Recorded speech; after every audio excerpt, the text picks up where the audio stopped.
ఆంధ్రప్రదేశ్కి ఒక దరిద్రం ఏంటంటే మీడియా, రాజకీయాలు. రాజకీయాల కోసం రాష్ట్రం పరువు రాజకీయ పార్టీలే తీస్తుంటాయి.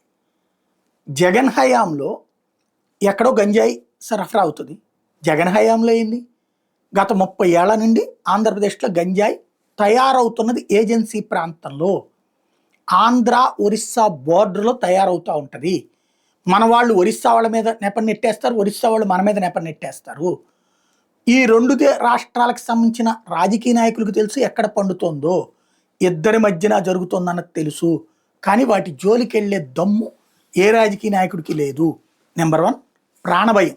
నక్సలైట్లని అడ్డం పెట్టి మరీ చంపేస్తారు వీళ్ళు. దానికి సాక్ష్యం శ్రవణ్ కుమార్ది అప్పుడు జరిగినటువంటి ఇన్సిడెంట్. ఏదైతే ఎమ్మెల్యేనే చంపేసినటువంటి పరిస్థితులు ఉన్నాయి. అంటే అక్కడ మాఫియా అడ్డదిడ్డంగా నడుస్తుంది. ఈవెన్ గిరిజనులు కూడా అడ్డం తిరుగుతారు. ఎందుకని? వాళ్ళకి దాని మీద వేల రూపాయలు డబ్బులు వస్తున్నాయి. ఒకప్పుడు 100-200 రూపాయల పనికి తిప్పలు పడ్డటువంటి గిరిజనులకి ఇవాళ రోజున బోలెడు డబ్బులు వస్తున్నాయి. అక్కడ యువతరానికి ఇది ఒక ఫ్యాషన్ థ్రిల్ లాగా తయారైపోయింది. మనం మార్చాలంటే గ్రౌండ్ లెవెల్ నుంచి మార్చాలి. అది ప్రభుత్వాలకు ఎవ్వడికే ఆ చిత్తశుద్ధి లేదు. ఒరిస్సా ప్రభుత్వానికి ఉండదు, ఆంధ్ర ప్రభుత్వానికి ఉండదు. అక్కడున్న గిరిజన ప్రాంతాల యొక్క నాయకులు, అక్కడున్న స్వచ్ఛంద సంస్థలు అందరినీ జాగ్రత్తగా నడుపుకుంటూ అక్కడ వాళ్ళకి ఈ ఆకస్మిక ధనలాభ అంశాన్ని కాకుండా సామాజిక అశాంతి ఎలా రేగుతుందో ఎక్స్ప్లెయిన్ చేసి వాళ్ళని మార్చగలగాలి. అలా మార్చే ఉద్దేశం ఎవరికి లేదు. చంద్రబాబు ఉన్నప్పుడు జగన్ని విమర్శిస్తారు, జగన్ విమర్శిస్తాడు. జగన్ ఉన్నప్పుడు చంద్రబాబుని విమర్శిస్తాడు. నీది గంజాయి రాజ్యం అంటే నీది గంజాయి రాజ్యం అంటారు. ఇప్పుడు డ్రగ్స్ రాజ్యాలు అన్నటువంటిది జగన్ హయాంలో అదేదో ఒక టీముని పెట్టి డ్రగ్స్, గంజాయి ఇట్లాంటిని పట్టుకోవడానికి పెట్టారు. ఇప్పుడు ఒక టీముని పెడతారు. ఎవడు ప్రభుత్వాలు ప్రోత్సహించు, కానీ భయపడతాయి కంట్రోల్ చేసే విషయంలో. వీళ్ళు కఠినంగా ఉండమన్నా అధికారులకి ధైర్యం ఉండి సావదు. బికాజ్ స్థానిక రాజకీయ నాయకులు ఆయా మాఫియాలకి భయపడతారు, వాళ్ళ ప్రాణాలు పోతాయి అన్నది. ఎందుకంటే అక్కడ మావోయిస్టులకి వీళ్ళకి ఉండేటటువంటి సన్నిహిత సంబంధాలు, అట్లాగే ఈ మాఫియా మావోయిస్టుల పేరుతో అరాచకాలు చేస్తుందని కూడా తెలుసు. కాబట్టి చాలా జాగ్రత్తగా ఉండాల్సినటువంటి సందర్భం. భయం వీళ్ళకి, స్థానికంగా అక్కడే బ్రతకాలి కాబట్టి. అందుకే గంజాయి యథేచ్ఛగా జరుగుతుంది. తర్వాత ఈ మధ్యకాలంలో డ్రగ్స్ అని పెట్టారు. ఏదో 2 షిప్పులు ఎక్కడెక్కడో దొరికినటువంటి వాటికి ఇక్కడ పేర్లు పెట్టి అప్పట్లో జగనే గంజాయి ఒక పెద్ద లిస్ట్ కూడా తయారు చేసేశారు. విజయసాయిరెడ్డి వెళ్ళి విదేశాల్లో ఆర్డర్ ఇస్తే మిథున్ రెడ్డి వెళ్ళి దారిలో తీసుకుంటే సజ్జల రామకృష్ణారెడ్డి ఏమో గ్రౌండ్ లెవెల్ అమ్మిస్తాడు లాంటి దిక్కుమాల కథనాలతో రాజకీయం కోసం వాడారు తప్పించి నిజంగా డ్రగ్స్కి సంబంధించి ఉందంటే అప్పుడు ఏమి లేదు. అయితే డ్రగ్స్కి సంబంధించి ఇప్పుడు బయటపడ్డటువంటిది ఏంటి? మొన్న తిరుపతి దగ్గర ఉన్న కానిస్టేబుల్ హైదరాబాదులో పట్టుబడ్డంతో నెంబర్ 1 అదొక ఇన్సిడెంటే.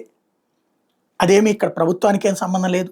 వాళ్ళు ఎలా తెప్పించుకుంటున్నారు అంటే త్రూ కొరియర్ ద్వారా వస్తున్నాయి అన్నటువంటి విషయం ఒకటి. ఇప్పుడు నిన్న విజయవాడ పోలీసులు పట్టుకున్నారు, అది కూడా కొరియర్ ద్వారా తెప్పించుకుంటున్నారు అన్నటువంటి విషయం తేలింది. ఇవి 2 ఇన్సిడెంట్లే. ఇవి ఓ రకంగా దొంగ మందు లాంటిది, అట్లాంటివి చేస్తున్నారు.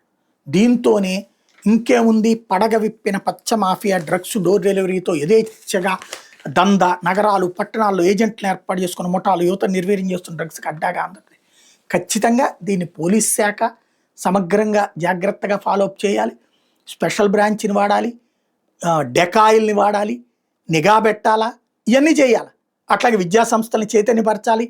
విద్యాసంస్థలో కొంచెం మత్తుగా ప్రవర్తిస్తున్న వాడు, సరిగ్గా అటెండ్ కానటువంటి వాళ్ళకి సంబంధించి ప్రభుత్వం పోలీసులకి నోటీసులోకి తీసుకెళ్ళాలి. వాళ్ళు అప్పుడు ఎంక్వైరీ చేయాలి. ఇదంతా ఒక బాధ్యతాయుతంగా జరగాలి. అలా కోరుకుంటంలో తప్పు లేదు.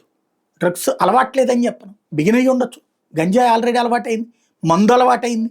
విచ్చలవిడితనంగా వెళ్ళిపోవడానికి కారణం ఏంటంటే తల్లిదండ్రులు కూడా వాటిలో తండ్రి మందు తాగితే కొడుకు గంజాయి తాగుతాడు, లేదా తాత మందు తాగుతుంటే కొడుకు గంజాయి తాగితే మనవడు డ్రగ్స్ వేసుకుంటాడు.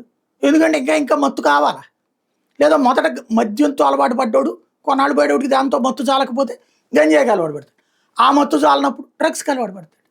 ఇది సహజ సిద్ధంగా జరిగేటటువంటి ఒక దుర్మార్గం. దాన్ని కంట్రోల్ చేయాలి. కానీ రాజకీయంగా వాడేసుకుంటూ ఇదిగో పచ్చ మాఫియా చేసేస్తుంది, లేకపోతే మొన్నటిదాకా బ్లూ మాఫియా చేస్తుంది, ఇట్లాంటి దిక్కుమాలినటువంటి వార్తలతోనే రాష్ట్రం పరువు తీసే ప్రయత్నం జరుగుతుంది.